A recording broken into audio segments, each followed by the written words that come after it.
I would like to repeat the statement. Delasi O'Leary, in the book Islam at the Crossroad, on page number 8, he says that history makes it clear that however the legend of fanatical Muslims sweeping across the world, forcing Islam at the point of the sword, is the most fantastic, absurd myth that historians have ever repeated. We Muslims, we ruled Spain for 800 years. We didn't do the job.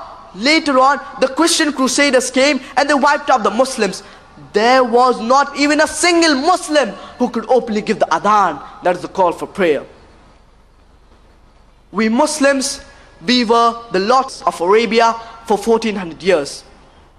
For a few years the French came, for a few years the Britishers came.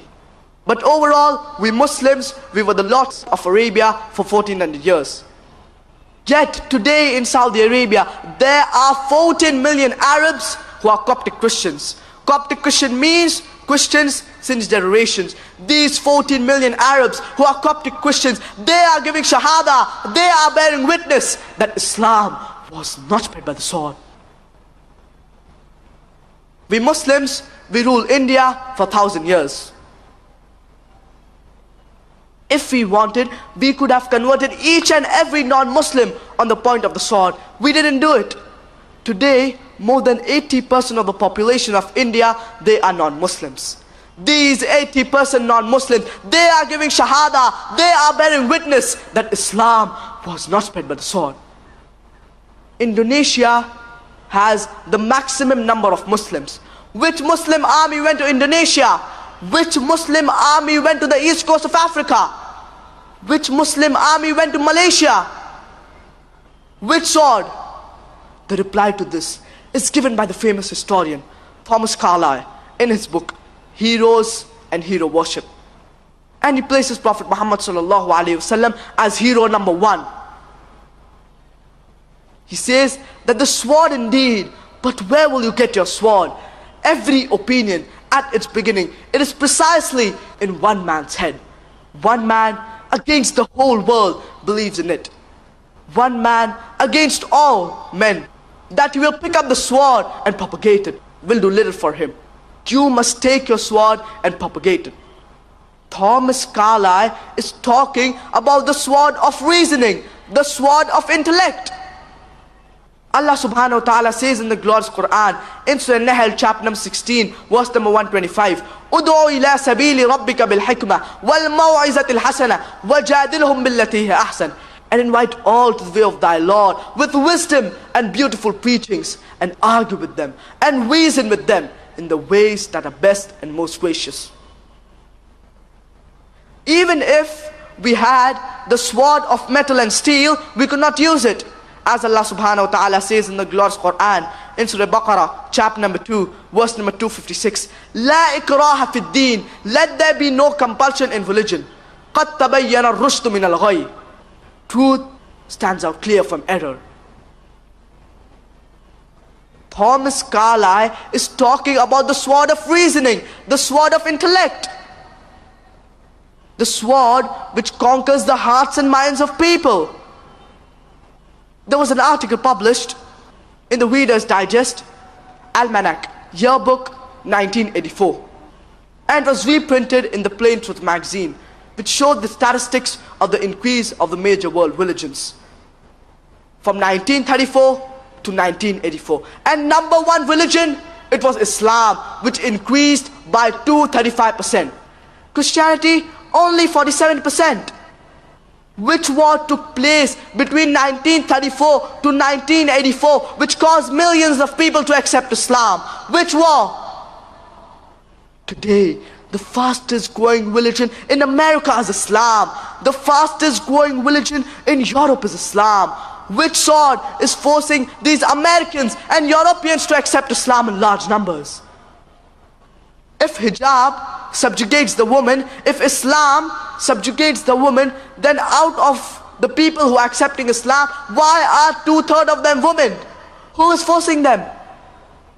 Who is forcing these American and European women to accept Islam?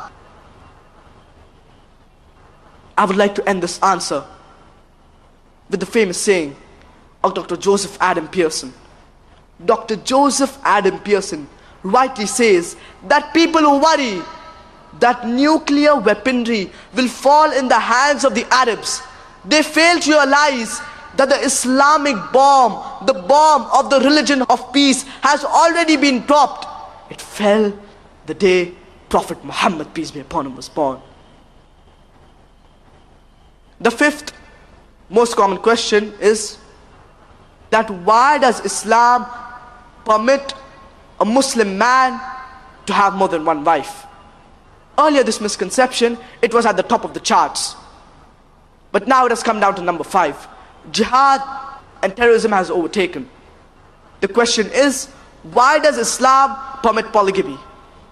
Polygamy is divided into 2 types: polygyny and polyandry.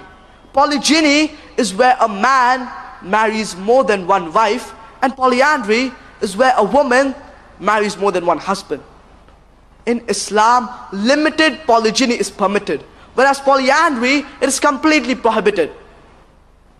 In fact, Quran is the only religious book on the face of the earth which says that marry only one. There is no other religious book on the face of the earth which says that marry only one. Whether it be the Talmud, whether it be the Old Testament, whether it be the Ramayana, whether it be the Bible, Quran is the only religious book on the face of the earth which says that marry only one. And if you read Ramayana, the father of Sri Ram, King Dashrath, he had more than one wife. According to Mahabharata, Krishna, how many wives did he have? 4, 10, 100, 1,000, 16,108. If Krishna can have 16,108 wives, why can't we Muslim have maximum 4?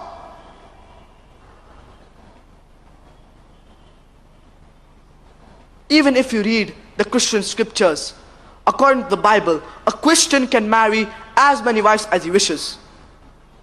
It was later on that the Christian church, they put a restriction and said that a Christian should marry only one wife.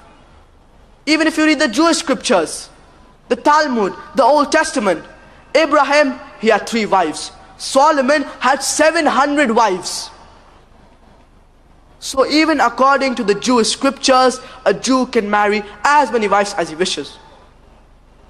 It was later on that Rabbi Joshim bin Yehuda, he issued an edict against it and said that a Jew should marry only one wife. Even the Jewish community that lived among the Muslims, even they married more than one wife till as late as 1950. It was later on that the chief rabbi of Israel, he put a ban, he put a restriction and said that a Jew should marry only one wife. Whereas according to the scriptures, a Jew can marry as many wives as he wishes.